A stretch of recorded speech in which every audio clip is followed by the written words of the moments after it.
ಗೋಮಾಳ ಜಮೀನಿನಲ್ಲಿ ವಾಸ ಮಾಡ್ತಿರ್ತಕ್ಕಂಥವ್ರು ಅಥವಾ ಅದರಲ್ಲಿ ಸಾಗುವಳಿ ಮಾಡ್ತಿರ್ತಕ್ಕಂಥವ್ರು ಗೋಮಾಳ ಜಮೀನನ್ನು ಸಕ್ರಮ ಮಾಡಿಕೊಳ್ಳೋದು ಹೇಗೆ ಅನ್ನೋದನ್ನ ಈ ವಿಡಿಯೋದಲ್ಲಿ ನಾವು ತಿಳ್ಕೊತಾ ಹೋಗೋಣ. ಸೊ ವಿಡಿಯೋವನ್ನು ಸ್ಟಾರ್ಟ್ ಮಾಡ್ತೀನಿ. ಅದಕ್ಕಿಂತ ಮೊದಲು ನೀವಿನ್ನೂ ನಮ್ಮ ಚಾನಲ್ಗೆ ಸಬ್ಸ್ಕ್ರೈಬ್ ಮಾಡದೇ ಇದ್ದರೆ ಈ ಕೂಡಲೇ ಚಾನಲ್ಗೆ ಸಬ್ಸ್ಕ್ರೈಬ್ ಮಾಡ್ಕೊಳ್ಳಿ ಮತ್ತು ಲೈಕ್ ಮಾಡಿ. ಸೊ ಈಗ ನಾವು ಇನ್ಫಾರ್ಮೇಷನನ್ನು ತಿಳ್ಕೊತಾ ಹೋಗೋಣ. ಸೊ ಹೌದು, ಈ ವಿಡಿಯೋದಲ್ಲಿ ನಾವು ಗೋಮಾಳ ಜಮೀನನ್ನು ಯಾವ ರೀತಿ ಸಕ್ರಮ ಮಾಡಿಕೊಳ್ಳೋದು ಅನ್ನೋದನ್ನು ತಿಳ್ಕೊತಿದ್ದೀವಿ. ಸೊ ಮೊದಲಿಗೆ ಗೋಮಾಳ ಜಮೀನು, ಮೊದಲಿಗೆ ಗೋಮಾಳ ಅಂತಂದರೆ ಗ್ರಾಮದಲ್ಲಿರ್ತಕ್ಕಂತಹ ಜಾನುವಾರುಗಳಿಗೆ ಮೀಸಲಿಟ್ಟಿರ್ತಕ್ಕಂತಹ ಸರ್ಕಾರಿ ಜಾಗವನ್ನು ನಾವು ಗೋಮಾಳ ಜಾಗ ಅಂತ ಹೇಳಿ ಕರೆಯಲಾಗುತ್ತೆ. ಓಕೆನಾ. ಸೊ ಅದನ್ನು ಸಕ್ರಮ ಮಾಡಿಕೊಳ್ಳೋದಕ್ಕೆ ನಮೂನೆ 57 ಸರ್ಕಾರದ ಕಡೆಯಿಂದ ಕಾಯ್ದೆ ಇರಿಸಲಾಗಿದೆ ಅಂತ ಹೇಳಿ ಸಹ ಮಾಹಿತಿ ಇರ್ತಕ್ಕಂಥದ್ದು. ಓಕೆನಾ. ಸೊ ನೀವು ಅರ್ಜಿಯನ್ನು ಸಲ್ಲಿಸಬೇಕಾಗಿರುತ್ತೆ. ಈ ಒಂದು ಗೋಮಾಳ ಜಮೀನನ್ನು ನೀವು ಸಕ್ರಮ ಮಾಡ್ಕೋಬೇಕಂತಂದ್ರೆ ಅರ್ಜಿಯನ್ನು ಸಹ ನೀವು ಸಲ್ಲಿಸಬೇಕಾಗಿರುತ್ತೆ. ಸೊ ಅದಕ್ಕೆ ಹಲವಾರು ರೂಲ್ಸ್ಗಳಾದರೆ ಇದೆ. ಮೊದಲನೇ ಒಂದು ರೂಲ್ಸ್ ಏನಂತಂದರೆ, ನಿಮ್ಮ ಊರಿನಲ್ಲಿರ್ತಕ್ಕಂತಹ ಗೋಮಾಳ ಜಾಗದಲ್ಲಿ ನೀವು ಕನಿಷ್ಠ ಅಂತಂದ್ರೂ 15 ವರ್ಷ ಆ ಒಂದು ಜಾಗದಲ್ಲಿ ಸಾಕುವಳಿ ಮಾಡಿರಬೇಕಾಗಿರುತ್ತೆ.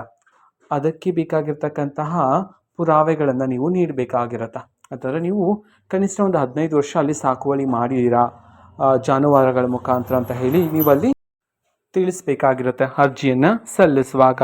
ಅದಾದ ನಂತರ ಅರ್ಜಿದಾರರ ಹೆಸರಲ್ಲಿ ಯಾರು ಗೋಮಾಳ ಜಾಗವನ್ನು ಸಕ್ರಿಯ ಮಾಡ್ಕೋಬೇಕು ಅಂತಿರ್ತಾರೋ ಸೊ ಅವರ ಹೆಸರಿನಲ್ಲಿ ಯಾವುದೇ ರೀತಿ ಆಸ್ತಿಗಳು ಇರಬಾರ್ದಾಗಿರುತ್ತೆ.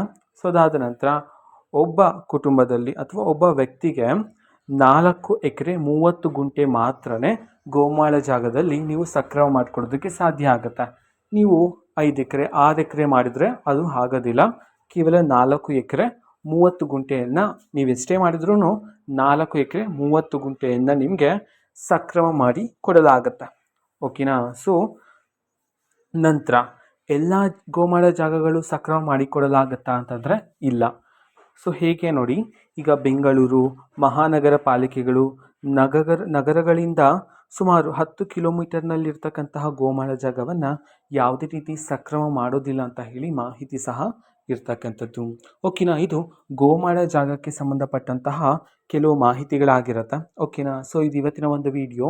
ಸೊ ಇದೇ ರೀತಿ ಇನ್ನೂ ಹಲವಾರು ಯೋಜನೆಗಳಿಗೆ ಸಂಬಂಧಪಟ್ಟಂಥ ಇಂಪಾರ್ಟೆಂಟ್ ಅಪ್ಡೇಟ್ಗಳು ನಿಮಗೆ ಈ ಒಂದು ಚಾನಲಲ್ಲಿ ಇಮಿಡಿಯೇಟ್ಲಿ ಸಿಗ್ತಿರುತ್ತೆ. ಅದಕ್ಕೋಸ್ಕರ ನೀವಿನ್ನೂ ನಮ್ಮ ಚಾನಲ್ಗೆ ಸಬ್ಸ್ಕ್ರೈಬ್ ಮಾಡದೇ ಇದ್ದರೆ ಈ ಕೂಡಲೇ ಚಾನಲ್ಗೆ ಸಬ್ಸ್ಕ್ರೈಬ್ ಮಾಡ್ಕೊಳ್ಳಿ. ಸಬ್ಸ್ಕ್ರೈಬ್ ಮಾಡೋದ್ರ ಮುಖಾಂತರ ನಾನು ಯಾವುದೇ ವಿಡಿಯೋ ಹಾಕಿದ ತಕ್ಷಣ ನಿಮಗೆ ನೋಟಿಫಿಕೇಷನ್ ಸಿಗುತ್ತೆ. ಅದ್ರ ಮುಖಾಂತರ ನೀವು ಬೇಗನೆ ವಿಡಿಯೋವನ್ನು ನೋಡ್ಬೋದಾಗಿರುತ್ತೆ. ಮತ್ತು ಆ ವಿಡಿಯೋದಲ್ಲಿರುವ ಇನ್ಫಾರ್ಮೇಷನನ್ನು ನೀವೀಗ ತಿಳ್ಕೊ